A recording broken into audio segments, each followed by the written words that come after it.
A very warm welcome to all of you. As I have already mentioned that I would give you the video tutorials on class 10 syllabus. Here I'm preparing or I'm forwarding the first video on real numbers. We are going to use the lockdown period for this country judiciously and creatively so that afterwards we will not repent that we have not used these days in a fruitful way. So here we'll start with the very first lesson, real number of class 10. Okay, this is the first part. Let us start with.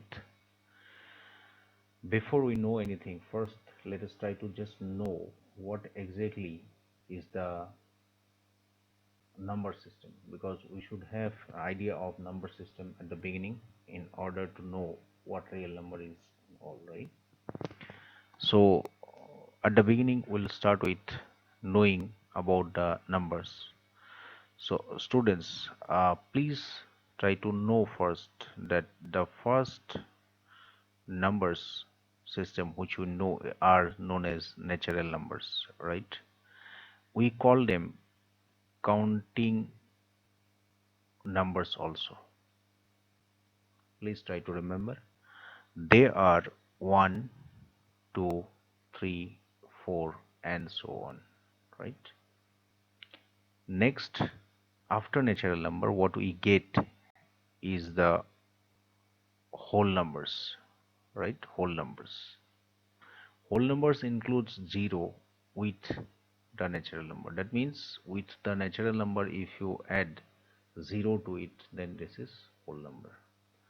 The whole collection of natural number we denote by n.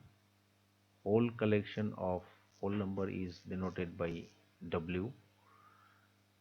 Then after completing whole number, we felt the necessity of negative numbers.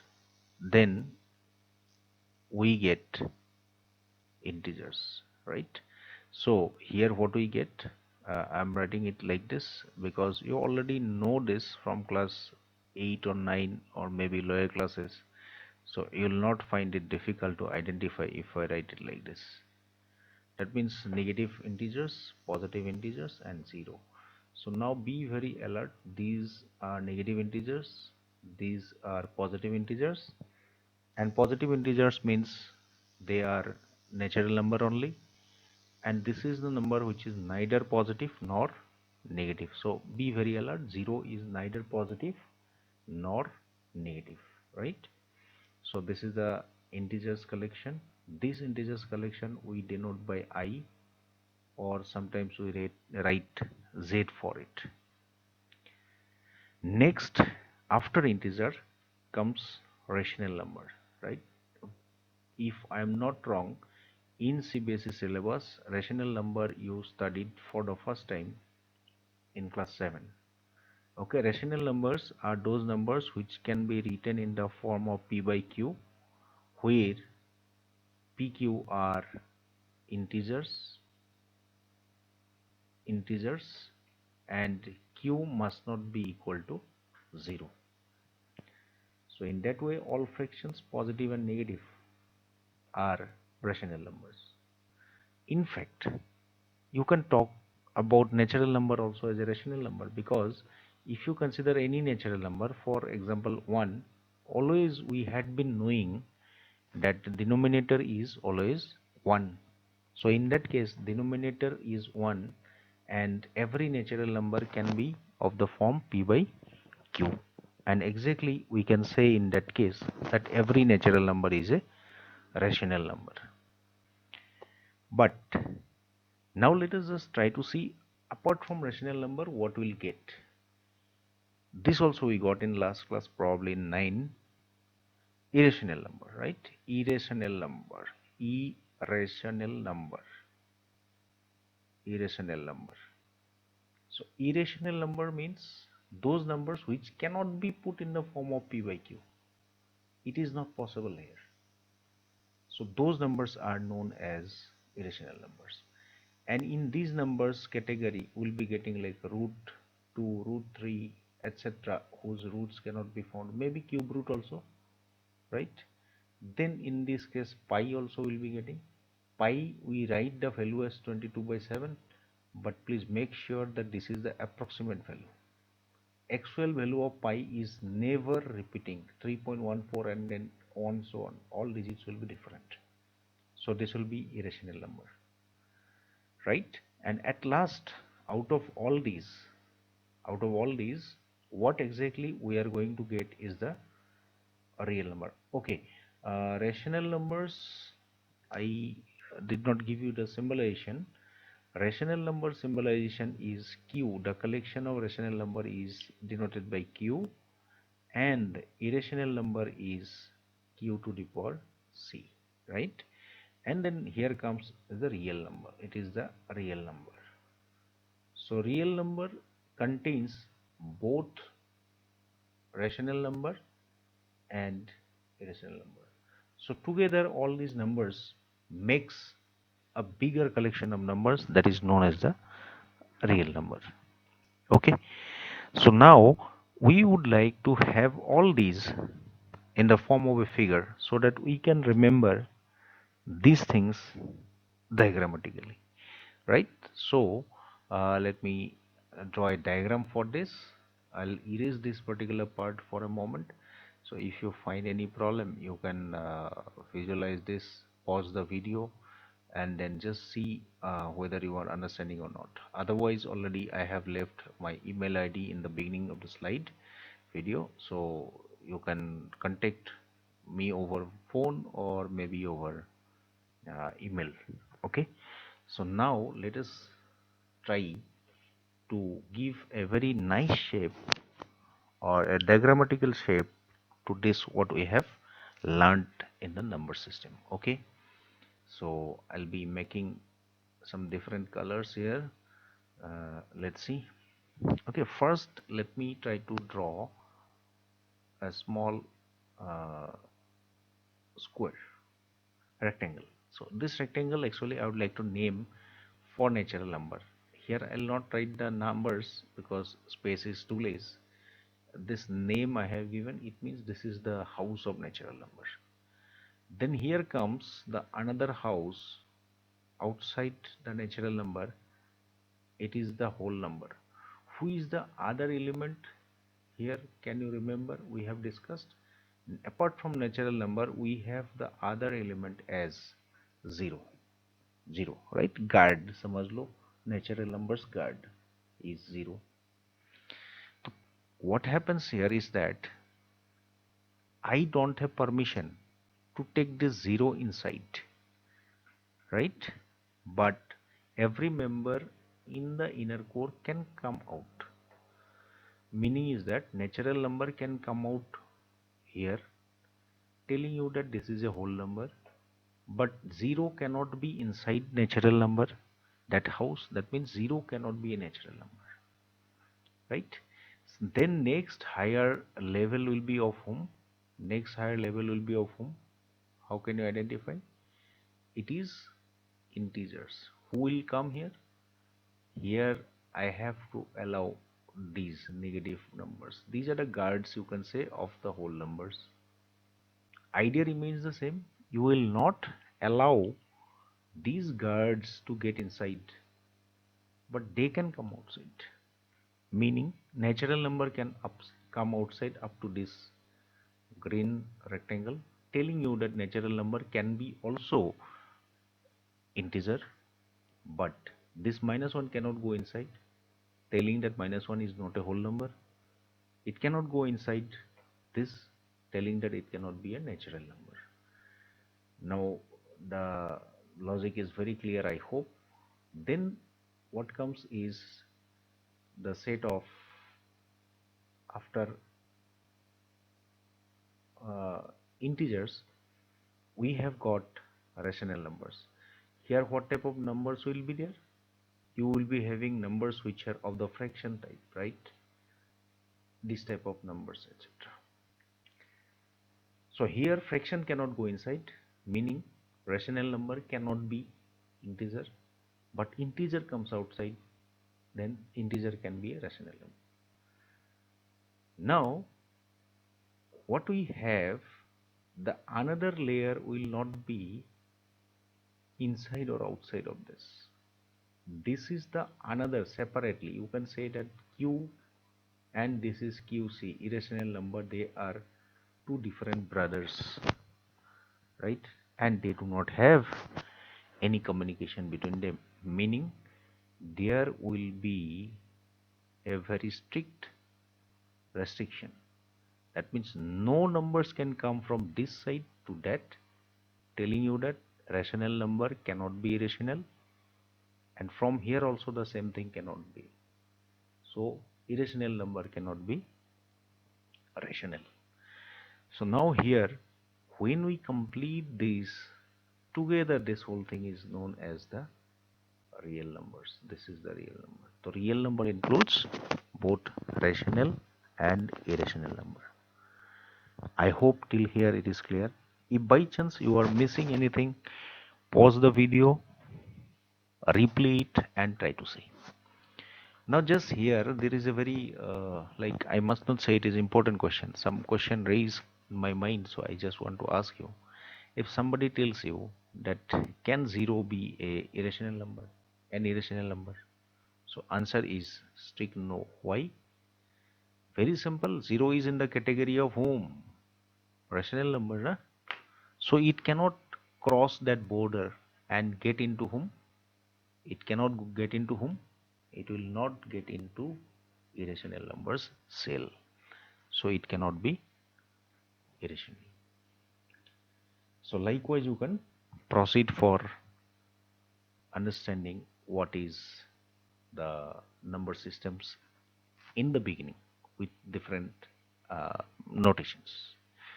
Let us go to see what exactly is the first part for class 11.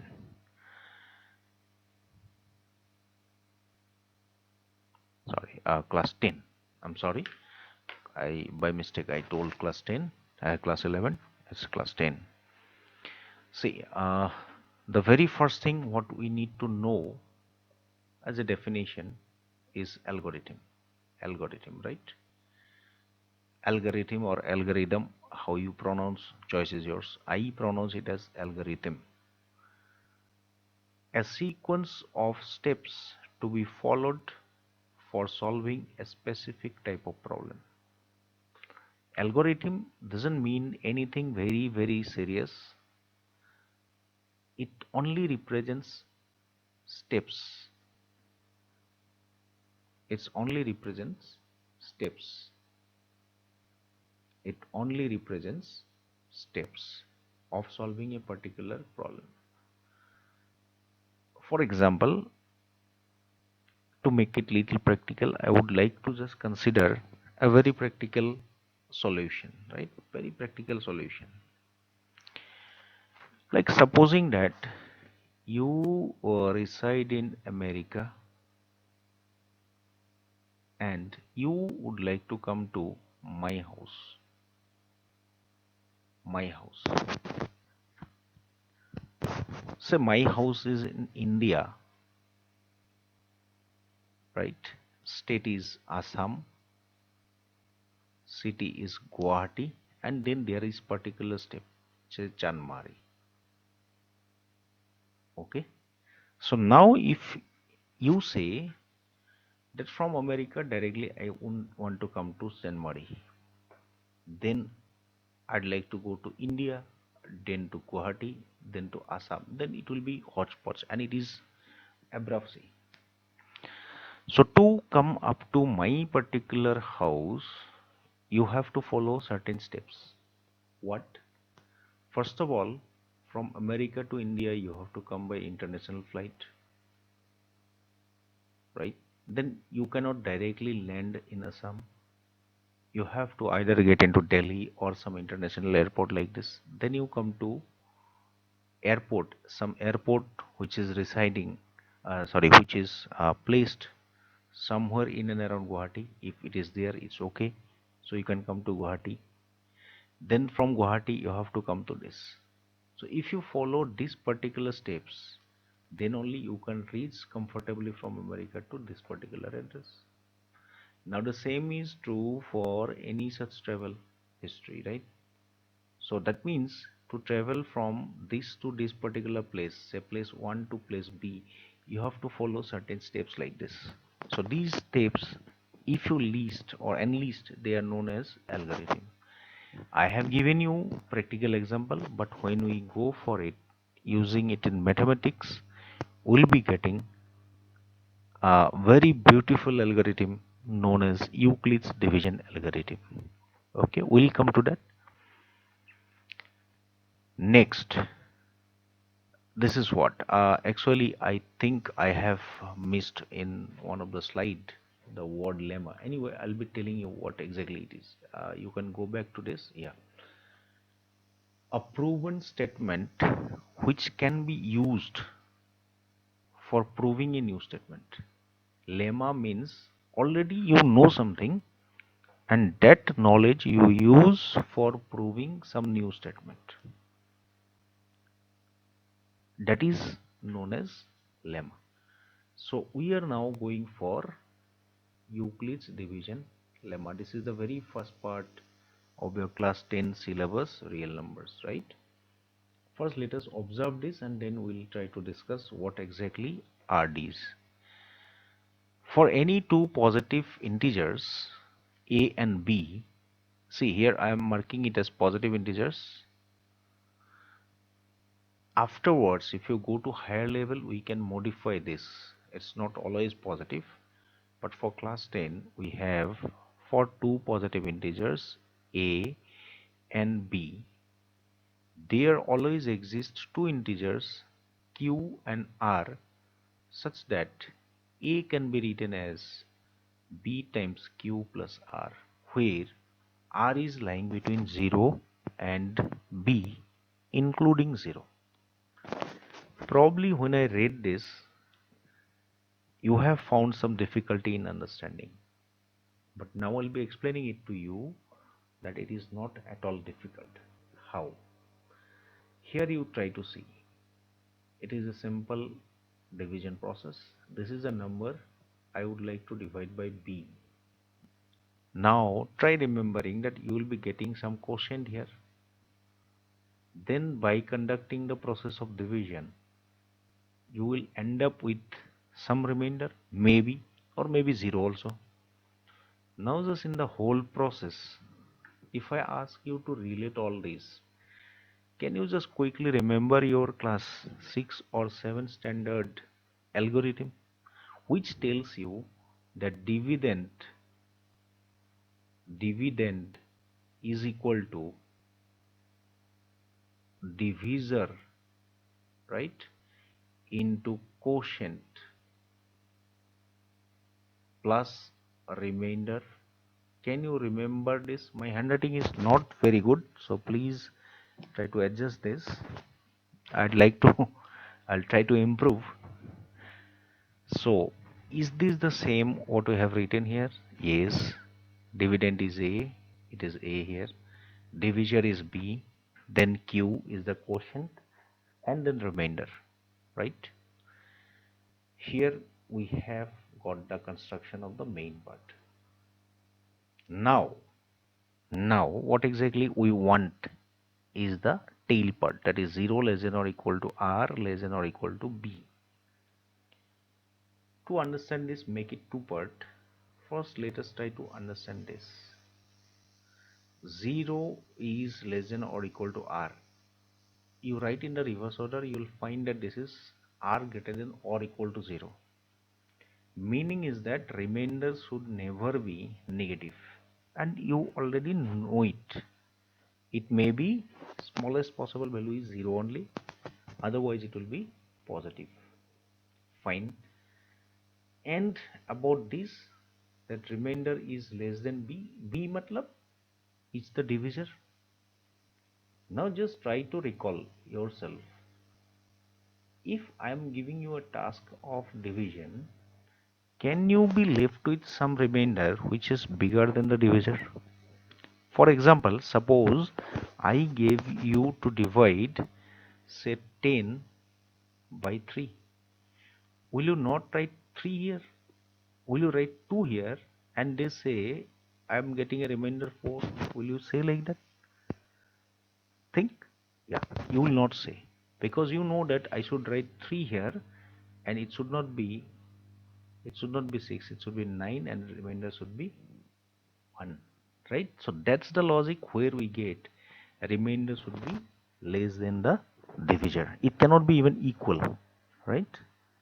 Okay, so this is the logic what we use for this particular mm, division algorithm, which is known as Euclid's division lemma.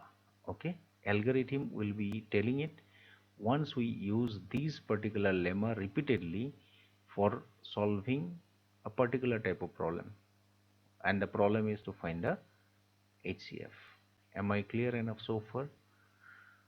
Now before we proceed for that lemma, that algorithm, let me just try to again take back you to something what already you got, because that has to be that has a link with this what presently we are doing. That was more simpler. Now we are discussing that simple thing in a complicated manner. So you must be knowing what is the relation between what you learned and what you are learning. A simple question. Supposing that I want to divide this number by 3. Now, can someone tell me, can any one of you identify what may be the possible remainder? Yes, it can be 0, it can be 1, it can be 2. Can it be 3? Not at all, because 3 cannot be remainder, as 3 is the divisor. Because if you'll be left out with a 3, then once more quotient will be increased, right? So what I mean to say is that if your divisor is 3, there will be 3 options for the remainder, and that is 0, 1, 2. Similarly, if your divisor is 4, there will be how many options for remainder? 4 options, and these are 0, 1, 2, 3. Now you see, if I ask you to divide by 10, what will be the options? 0, 1, 2 up to 9 will be the remainders. So always remember, if you are dividing anything by an integer, anyway I should not mention here is integer because this particular part is only discussed with respect to integer. I'm telling you that if you divide anything by positive integer, then the possible option for the remainders are or are equal to the divisor. That means if you take the division by 5, 5 option for remainder will be there. Am I clear out of this explanation? If you have any doubt, you can clarify it afterwards, or you pause the video and just check it once.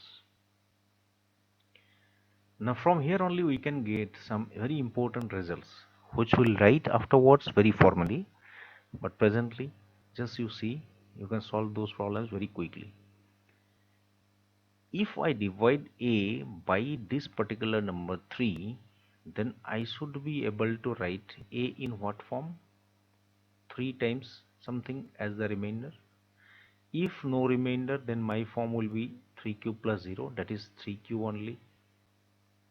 If remainder is 1, my number will be 3q plus 1, and if remainder will be 2, my number will be of this form. So how many types of number I got? 3 types. So if you use 3 as the divisor, whole collection of integer can be divided into 3 categories. One, where remainder is 0, that means the number of the form 3q. Another, remainder is 1, which are of the form 3q plus 1, for example 10, then 14, not 14, sorry, 13, and then another type will be say 11, then 14, like this, that is 3q plus 2. So this way you can easily solve this problem in a short way. Okay, So this is the division algorithm lemma.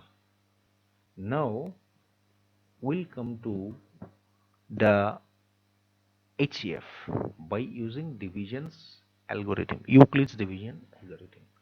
I haven't explained you the algorithm separately because that proof is not needed. So I'll be using the algorithm here in this particular problem only. So just try to understand what this algorithm is. So first let me try to take 42 and 36. I'm going to find the HCF of these two numbers by using Euclid's division algorithm. That means lemma will be used repeatedly, right? So I am writing it very formally to show you. To start with, this is what I'm going to do in the right side is not rough work at all. It is a side work. So you show it. The bigger number should be divided by the smaller number. So how many times will this number go? How many times will this number go? The quotient you write here better. It is going by 1, then 36. What will come? It is 12. 6 will come. This is the remainder. From this step, what I'll write uh, by I'm writing the formal solution only. Euclid's lemma, right? By Euclid's lemma, what you can write? 42 will be equal to 36 into 1 plus 6, number 1. What is the remainder here? 6. It is not 0, right? So you write in the bracket here. I don't have space here to write, so I'm writing below that remainder R1 equal to 6 is non-zero. So when remainder is non-zero, then you have to proceed further. How to proceed further? That's the trick. You already got it, even then we are doing it. This is 6, remainder we got. Now you carry the division further. This will become the divisor now. The remainder will become the divisor and the earlier divisor will become the dividend. Now you check what will be the quotient. It is 6, 36. So you arrive at 0. So next Euclid's lemma will be applied to this part, and what will it tell you? It is 6. This is the divisor, this is the quotient, and this is the remainder. Now you see a remainder is 0. Yeah, we are lucky that in the second step only remainder is 0, but sometimes you may have to carry for 7 or 8 steps. Anyway, that's not an issue. That will be a bigger problem. That's the only difference. So here you have finished with the division, because now in the second step you arrived at a remainder 0, right? So that is the indication that your step is finished. So moment you arrive at a step where the remainder is 0, that is the indicative step. In that particular step, whatever is the divisor, right? This is a divisor, right? This divisor is the required HCF of these two numbers. This is what is being said by Euclid's division algorithm. We do not need the proof, so you do like this. These steps you have written, remainder is this, so directly you write therefore by you must write complete expression. Euclid's my handwriting is not good, again I am apologizing. Division algorithm, right?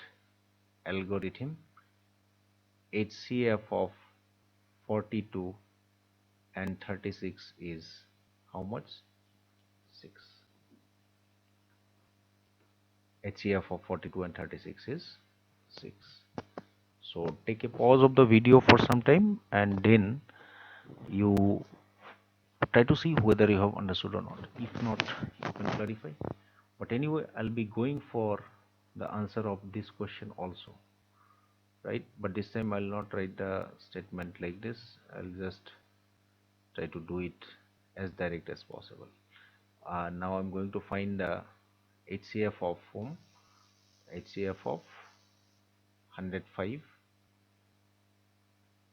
and then 45, the number 3. Second one will be left for you as a homework. Okay, so again, this is a request. If you have any doubt, please try to clarify it now only.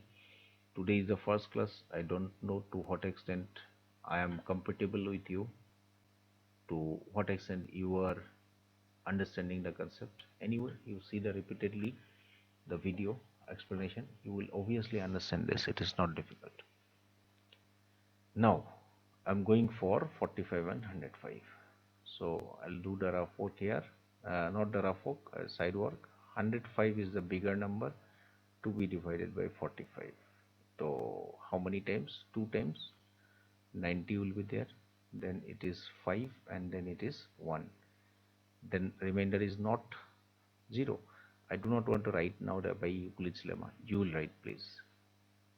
105 will be equal to 45 into quotient plus remainder. So you must tell here also that remainder R1 is 15, which is not 0.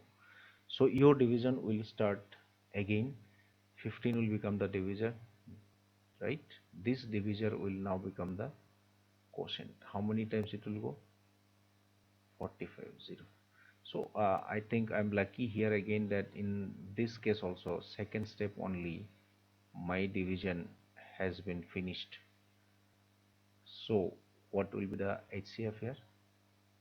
Your HCF will be HCF of 40 of 5 and 105 will be how much? The last divisor, that is 15. That is 15. Okay. So this is what I wanted to explain to you. So once you go through it and just practice repeatedly.